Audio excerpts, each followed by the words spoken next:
দুই ঠ্যাং ছড়াইয়া মাঝে দিল ভরিয়া আপন কাজ করিয়া পরে দেয় ছাড়িয়া। বলো কি? আমরা ইদানিং দেখতে পাচ্ছি যে প্লাস্টক বিডি নামে একটি প্রোগ্রাম হয়, একটি চ্যানেল।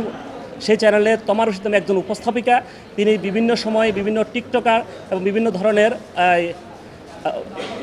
আপনার হচ্ছে কি অভিনেত্রী ধরে নিয়ে এসে বিভিন্ন শব্দ চয়ন করে এবং এই শব্দগুলো বাংলাদেশের সামাজিকতার সাথে সম্পূর্ণ অসঙ্গতিপূর্ণ। জামাইয়ের কাছে টাকা কিভাবে পূরণ করে? মেশিন বের হয়েছে তো, সাহস থাকে তো সব খুইলা দেখা। ভাই আগে তোর মারে আগে সব খুইলা দেখাইতে। তিনি বিভিন্ন শব্দ চয়ন করে যে শব্দগুলো অশ্লীলতা পরিপূর্ণ এবং কুরুচিপূর্ণ। 5 ব্যাটাই ধরে 32 ব্যাটাই করে, এক ব্যাটা ধাক্কিয়ে নেয় ঘরে। বলো কি? আমাদের বাংলাদেশের বর্তমান যে জাতীয় অনলাইন গণমাধ্যম নীতিমালা আছে, এই নীতিমালার 3.6.3-এ বলা আছে যে শিশুদের মনস্তাত্ত্বিক, মানবিক এবং নৈতিক গঠনকে নেতিবাচক প্রভাবিত করে এমন ধরনের অশ্লীল, তথ্যগত ভুল ও ভাষাগতভাবে অশোভন এবং সহিংসতামূলক অনুষ্ঠান প্রচার সম্পর্কে সতর্কতা অবলম্বন করতে হবে। তিনি এই নীতিমালা লঙ্ঘন করেছেন। তোমার কথা শুনে তো মনে হচ্ছে তোমার সুগার ড্যাডির খুব প্রয়োজন।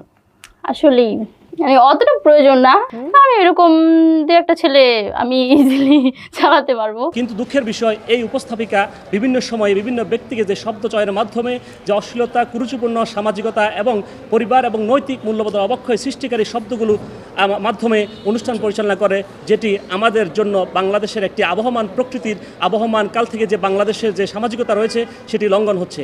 এটার ভেতর ওটা দিয়া দুজনে রয় শুইয়া, বাইরের লোকে যত ঠেলে মুখটি মোটেই নাহি খোলে। এটা আমি বুঝছি, বাট এটা কি? যে কি বুঝলা? এটা বন্ধ করার জন্য আমি একজন বাংলাদেশ সুপ্রিম কোর্টের আইনজীবী হিসেবে, একজন জাতির বিবেক হিসেবে আমি আমার আজকের এই নোটিশ প্রদান করেছি, যাতে তিনি কোনো অবস্থাতে আর এই ধরনের অশ্লীল শব্দচয়ের মাধ্যমে অনুষ্ঠান পরিচালনা করতে না পারেন। আমরা আশা করব তিনি অতি সত্বর আমার এই নোটিশ প্রাপ্তির 3 দিনের মধ্যে তার প্রচারিত প্লাস্টক বিডি থেকে সকল ধরনের অনৈতিক, কুরুচিপূর্ণ এবং অশ্লীল শব্দ চয়নের মাধ্যমে সৃষ্ট সকল কন্টেন্ট বা ভিডিও তিনি অপসারণ করবেন, এটা আমরা প্রত্যাশা করি। তুমি ফ্রিতে বাস খেতে আসছো আজকে? আমি ফ্রিতে আসি নাই। তোমার নেতাও কি তাহলে কয়েকদিন পর বিদেশে থাকবে? না, আমার নেতা এখনো হয়নি। কিরে ভাই এত মোড়াকে? তিনি বিভিন্ন ধরনের ডুয়েল শব্দ উচ্চারণ করে, যে শব্দের দ্বৈত অর্থবোধক আছে, যা হয়তো পজিটিভলি দেখা যাচ্ছে আমি এটা মনে হচ্ছে একরকম, বাট বাস্তবে দেখা যাচ্ছে এই শব্দগুলো এর অর্থটা ভিন্ন অর্থ দাঁড়াচ্ছে, যাতে আমাদের শিশু, কিশোর এবং নারী এবং আমাদের বৃদ্ধ ব্যক্তি যারা এই ধরনের অনুষ্ঠানগুলো দেখে অনেক সময়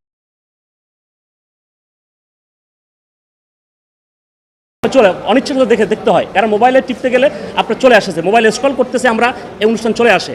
তাহলে এটা আমরা কখনো অ্যাভয়েড করতে পারছি না। এই দায়িত্বটা কার? এই দায়িত্ব হচ্ছে একজন উপস্থাপকের, তিনি কী শব্দ চয়ন করবেন।